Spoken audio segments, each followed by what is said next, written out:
Good morning, everybody. Welcome to the trail, day 93. Walking out of Dalton, Massachusetts, and heading one day closer to the White Mountains. Today, we've got to stop over in Cheshire, grab a package in the post office. Hopefully it's there. The sleeping bag I have is super lightweight summer bag, and I don't think it's going to suffice for the whites at elevation, so this bird dog sent me back my winter bag. It's kind of misty and rainy. Feels pretty good right now, but we'll see. As long as it don't downpour all day, it'd be nice. Yesterday was a little over 20 from Upper Goose Pond Cabin to Dalton. Motel, shower, town food, recharged and good to go. Let's do it. All right, check this lighthouse out on top of Mount Greylock. It's the first time we've been up at any elevation in a while, and that was a long climb.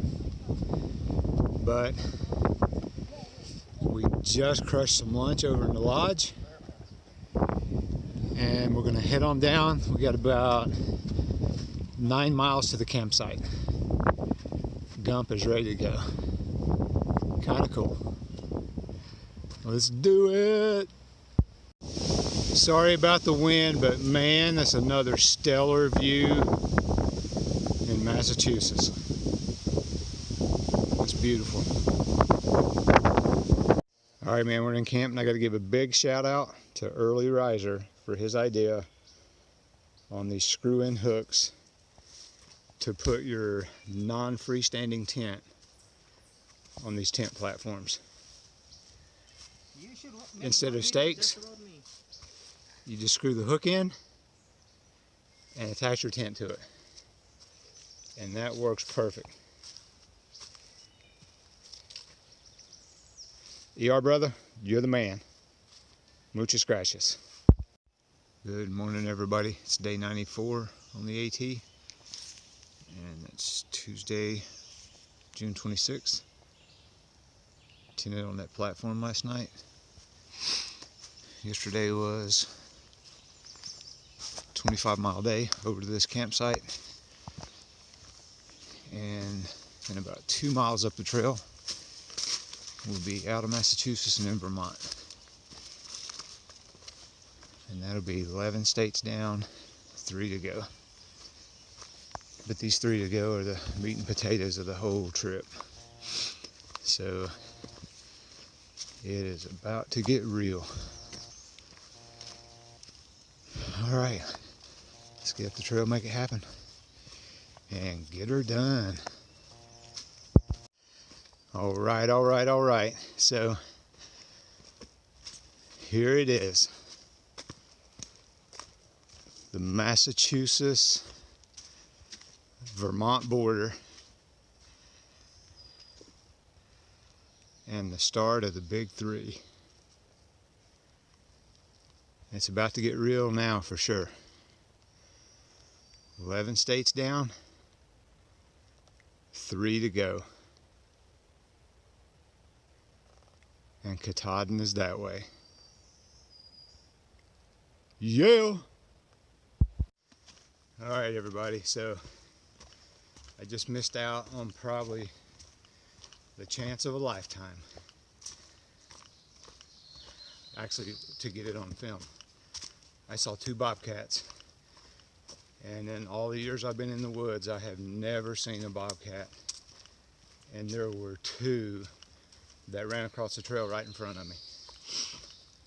And before I could get my camera out, they got far enough down in the woods that I couldn't get them back on video. It's too thick. I stood there for like 2 minutes with the video running, hopefully that they'd cross a clearing or something. Man, I wish you could see it. It's frustrating I can't show you, but that's awesome. They're rarely seen. They're pretty secretive. And to see 2 of them, that's a big deal. Oh, anyway, and that was right before the Vermont border. Topped out a little climb, and I think I must have startled them. They were probably just walking down the trail. When I hopped up over that ridge, they took off. Pretty good size too. Sorry I couldn't show you, man. That's a bummer. Good morning, everybody. Welcome to day 95. Yesterday was the first day in Vermont. Got about 27 miles. And today there's about 16 miles to put down before we hit Stratton Mountain. Looks like a pretty significant climb. And then 4 or 5 miles to get down from there to a shelter site. Looks like there's rain in the forecast for today. Hopefully it'll hold off long enough to get down there and get set up to be dry, but we'll see. Man, I tell you, now that we're in the mountains, it's a little bit chilly up here. And Miss B got me my warm weather, or warmer quilt just in time. This last couple nights have been super, super toasty. Oh boy, all right, another big day today. Trying to keep the miles up before those whites roll into sight. Let's get it done. We'll see you up the trail. Good morning, everybody. Welcome to a soggy day 96 on the trail. It rained about the last 3 miles of yesterday and all night long. I think the forecast calls for rain all day today. On and off. Right now it's off, so that's good.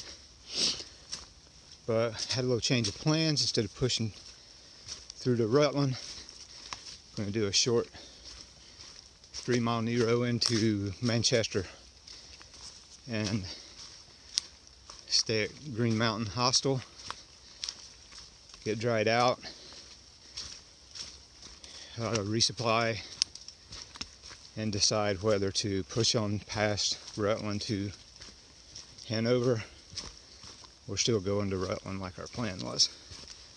So yesterday was a tough 27 miles, man, over Mount Stratton. And I think today's profile is not too bad, although I'm not going to see it until tomorrow. I'm going to do the 3 miles down to the highway. Anyway, it's one of those necessary evils, man. When the weather gets like this, you gotta roll with it, change your plans as needed. And this is going to put me one day behind getting into Hanover. But it's going to be real important in the whites to pay attention to the weather and adjust days accordingly. You do not want to get stuck up high, exposed in the whites when weather's rolling in. So from here on out, it's not going to be let it rain, and we'll just walk in it. I tell you, that rain yesterday was kind of cold. A little bit colder than Shenandoah, Virginia rain, that's for sure. Alrighty, that's where we're at, and check in a little bit later. It's getting kind of rocky here. I got to watch what's up. Let's get it done. Oh yeah, it's raining again. It's going to be on and off all day, but I only have to deal with about 3 miles of it. But I was thinking that last night at the shelter, it was packed, and the reason being is when you get into Vermont, the AT shares about 105 miles with the long trail that runs from Vermont up to Canada. And so now, whereas we had been very sparse on the trail, and there was no competition for resources like shelter space, tent sites, hostel bunks, stuff like that, now the trail is back real busy again because there are so many hikers on the long trail. And that's proven to be the fact tonight, where last night the shelter was packed and tonight the hostel was already full, but there's an overflow bunkhouse that the owner's going to squeeze us in. So lucky for that. And I imagine that most of the folks staying there are LT hikers and not ATs. But it is what it is. Got to deal with it. Be finished with it soon enough and be in New Hampshire, and the trail traffic will thin back down again. Although I imagine that very soon we'll be running into some southbounders that started on Katahdin. They should be getting pretty close, and they're moving this way and we're moving that way, so every day we're probably closing the gap by 35 to 40, 50 miles. So we should be seeing some of those guys soon. That'll be kind of cool. We'll get their take on conditions up north, and can answer any questions they have about the southbound conditions. Although this rain right here has the streams really high, so hopefully that'll ensure good water for the rest of the trip. Gotta hope for something. All these little drainages like this were bone dry yesterday. So the fact that they're running so good today hopefully bodes well for water source the rest of the trip. Can fill those springs back up. Yeah. Man, oh man, what a difference a day and a half of rain makes. The woods around here were bone dry yesterday.